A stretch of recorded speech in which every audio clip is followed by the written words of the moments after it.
Dans une région de 5 millions d'habitants, dont nous savons qu'elle est une des principales destinations touristiques, qui fait partie du cœur de notre économie avec la production industrielle et notamment les industries de pointe, avec un patrimoine extraordinaire.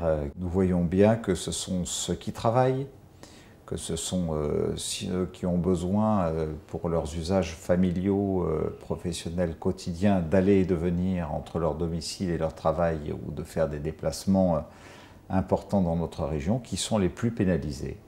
Nous sommes dans un département très urbanisé, et notamment sur la bande littorale, avec une population permanente d'1,1 million habitants, mais surtout une population touristique qui, à certains jours de l'année, permet de doubler tout simplement la population. Et c'est vrai aujourd'hui que nous avons à la fois un réseau ferroviaire et un réseau routier qui est, à bien des égards, et sur certains sites, saturé.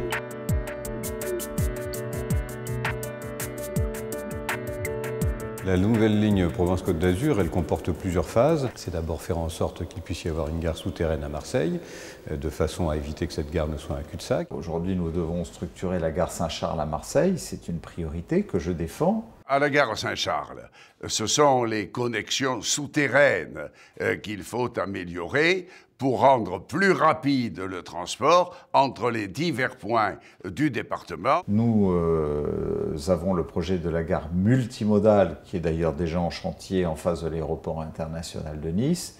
Ça doit être les deux grands pôles de notre région qui soient structurés à cet égard. L'intérêt de ce projet, c'est de conjuguer à la fois le désenclavement vers la Côte d'Azur, mais aussi de favoriser la desserte du quotidien.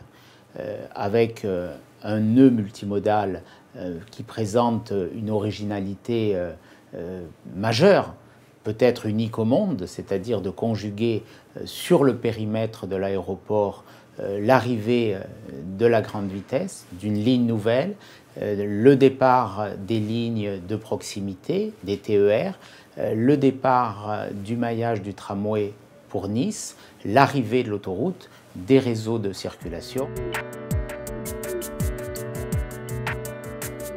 Le bénéfice de cette ligne, c'est de la richesse pour notre territoire, c'est du confort pour l'ensemble de nos citoyens. Cette ligne nouvelle constituera le chaînon manquant d'un réseau entre Barcelone et Gênes.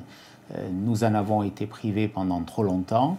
Il convient aujourd'hui de rattraper ce retard. Il est clair que tous nos concitoyens se déplacent, et s'ils peuvent se déplacer en train et en liaison rapide par rapport à ce qui existe aujourd'hui, ce sera bien mieux.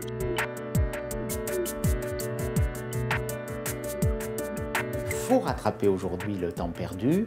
C'est une exigence, c'est un projet d'intérêt général qui répond aux enjeux de développement, d'aménagement de la Côte d'Azur, qui répond aussi à des attentes en termes de qualité de vie, d'amélioration des déplacements, domicile-travail pour des milliers, des dizaines de milliers d'Azuréens au quotidien. Il est important que les citoyens se mobilisent, c'est la participation à la construction de leur avenir. C'est donc un projet ambitieux, c'est un projet que je soutiens et qui va dans l'intérêt général.